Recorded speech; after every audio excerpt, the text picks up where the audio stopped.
বাগদায় চিকিৎসক স্ত্রীকে খুনের অভিযোগে দোষী সাব্যস্ত চিকিৎসক স্বামী অরবিন্দ বালা।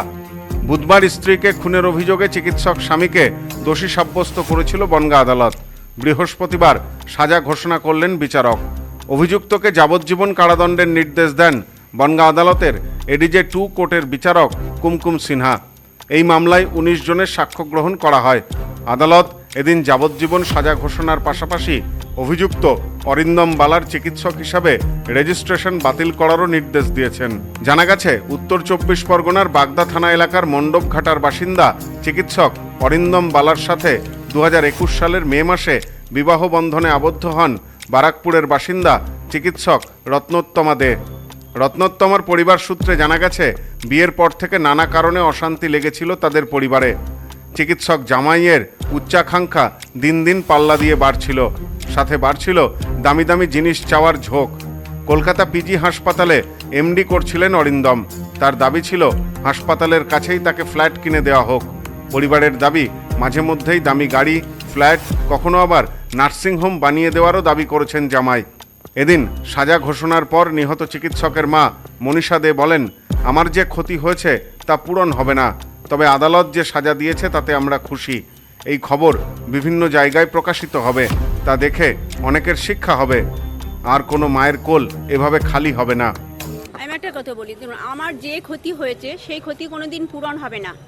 সন্তান হচ্ছে হৃদয়ের টুকরো, একটা মায়ের নাড়ি ছেঁড়া ধন, সব থেকে প্রিয় জিনিস, সে আমার চলে গেছে এবং যেভাবে গেছে আমি কোনোদিনই এই আমার মনের অভাব পূরণ করতে পারবো না। হ্যাঁ, কিন্তু যে শাস্তিটা ম্যাডাম ওকে দিলেন, যে যাবজ্জীবন, এতে আমি দেখছি ওই এলাকার বা আশেপাশের বা যারা পেপার পড়বেন অনেকের, তাদের মধ্যে একটা শিক্ষা হবে যে শ্বশুরবাড়ি নিয়ে গিয়ে কোনো স্ত্রীকে মারলে যাবজ্জীবন আমাকে থাকতে হবে, আমার প্রফেশন চলে যাবে, আমার পারিবারিক জীবনে একটা বিরাট দুঃখ নেমে আসবে। এই ভেবে যদি অন্য মেয়েরা বাঁচে, সেই জন্য আমি সাজাটার জন্য খুশি হয়েছি। কিন্তু মেয়ে তো আমার চিরকাল চলে গেল। আজ দেখুন এই কোর্টের হলো, আমাকে আবার হাইকোর্ট যেতে হবে, সেখান থেকে সুপ্রিম কোর্টে যেতে হবে। আমার মেয়ে হারালাম, প্লাস এইগুলো আমাকে করতে হবে, করতেই হবে। উচ্চ আদালতে যাবে, সেগুলো আমাকে করতে হবে, কেননা অনেক আমার মেয়ে আর চলে গেছে। আমি চাই পৃথিবীর আর কোনো মা এইভাবে আমার মেয়ের মতো না হারাক, সেই জন্য আমি সাজাটায় খুশি হয়েছি। গত 2023 সালের 19শে আগস্ট বারাকপুরের বাড়ি থেকে রত্নোত্তমাকে বাগদার বাড়িতে নিয়ে আসেন অরিন্দম। অভিযোগ, রাতে ঘুমন্ত অবস্থায় চিকিৎসক স্বামী তার অপারেশনের কাজে ব্যবহৃত অস্ত্রপাতি দিয়ে নিখুঁতভাবে চিকিৎসক স্ত্রীর শরীরের বিভিন্ন শিরা কেটে দেন। ঘুমের মধ্যেই মৃত্যু হয় তার। পরদিন সকালেই বাগদা থানায় গিয়ে আত্মসমর্পণ করেন অরিন্দম। 2023 সাল থেকে সেই মামলা চলছিল বনগাঁ আদালতে। এদিন সেই মামলায় চিকিৎসক অরিন্দম বালাকে যাবজ্জীবন কারাদণ্ডের নির্দেশ দেয় আদালত। এ বিষয়ে নিহত চিকিৎসকের বাবা তথা কেন্দ্রীয় সংস্থার বিজ্ঞানী ডক্টর রাজীব কুমার দে বলেন, মেয়ের খুনের বিচার পেলাম আজ।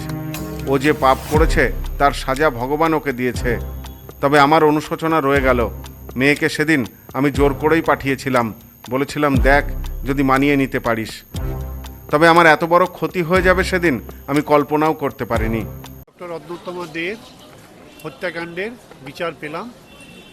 আপাতত আমরা খুশি এই কারণে যে ওনাকে যাবজ্জীবন জেল দিয়েছে। আমরা ওনার মৃত্যু কামনা করিনি, কারণ ওনার তো আর একটা ক্লজ যেটা জজ সাহেব দিয়েছেন, সেটা হচ্ছে ওনার রিহ্যাবিলিটেশন এবং কাউন্সেলিং। এটাতে আমি ভেতর থেকে খুব খুশি হয়েছি। ও আবার নতুন করে পুনর্জীবন শুরু করুক, কোনো আপত্তি নাই আমার। ও আমাদেরই একজন ছিল, আজকে এত দুর্ঘটনার বশে এমন একটা কাজ করেছে যার জন্য ও নিজের কর্মফল পেয়েছে। এই বিচারটা আমি করিনি, বিচারটা তো ভগবান ওকে দিয়েছে। আজকে ওর তো যাবজ্জীবন। খুশি মানে খুশি কি করে হব আমি? আমার মেয়ে চলে গেছে, আমার আর এক পক্ষ একটা হাত চলে গেছে, আর একটা হাত ওইভাবে। ও তো আমাদের বাইরের কেউ নয়, আমাদের একজন ছিল। আমার তো দুদিক থেকেই লস হলো।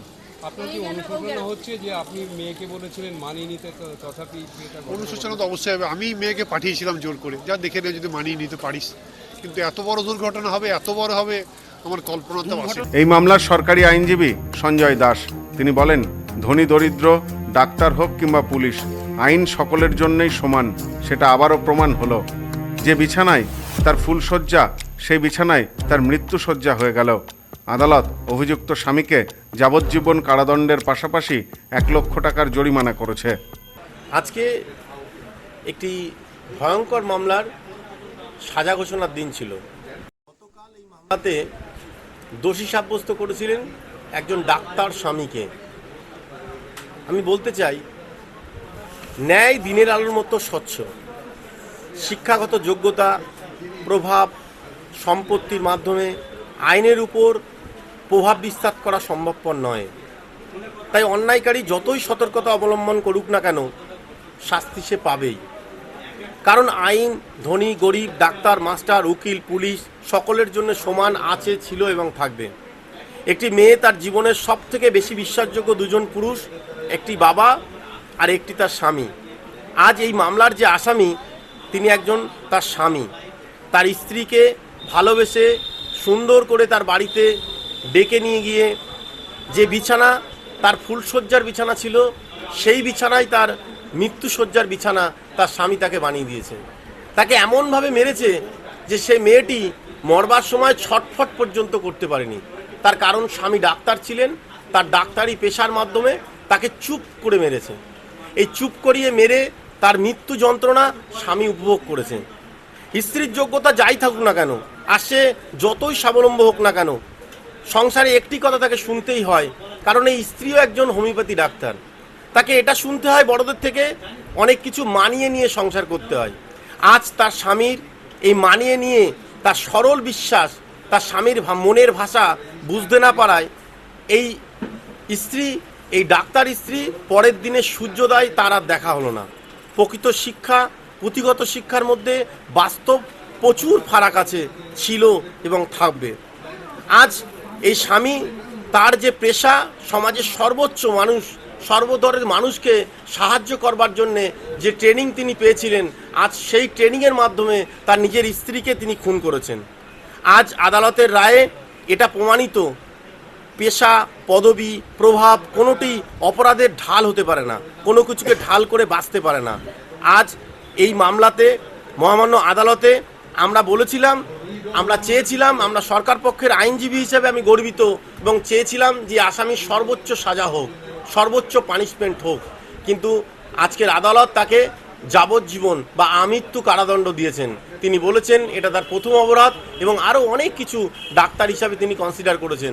আজ মামলাতে আন্ডার সেকশন 302 অর্থাৎ মার্ডার কেসের ধারা অনুযায়ী তাকে লাইফ ইমপ্রিজনমেন্ট দিয়েছেন, সঙ্গে 1 লক্ষ টাকা ফাইন দিয়েছেন, না দিতে পারলে আরও 3 বছরের কারাদণ্ড। আর এই যে 1 লক্ষ টাকা ফাইন করেছেন, তার 50,000 টাকা এই মেয়েটির পরিবারকে দেওয়ার জন্যে আর 50,000 টাকা গভর্নমেন্টকে দেওয়ার জন্যে আদালত রায় দিয়েছেন। সব্যসাচী ভট্টাচার্যের সাথে সোমনাথ মজুমদার, নিউজ নোম্যান্সল্যান্ড, বনগাঁ। নেউপিসি জুয়েলার্স, সম্পর্ক গড়ে দেয়। বনগাঁতে আমাদের 3টি শোরুম প্রতিদিনই খোলা। নেউপিসি জুয়েলার্স, বনগাঁ বাটার মোড়। নেউপিসি জুয়েলার্স ব্রাঞ্চ কুমুদিন স্কুলের বিপরীতে। নেউপিসি জুয়েলার্স বিউটি, মতিগঞ্জ, হাটখোলা। আমাদের এখানে সোনা কিনুন পেপারের দামে।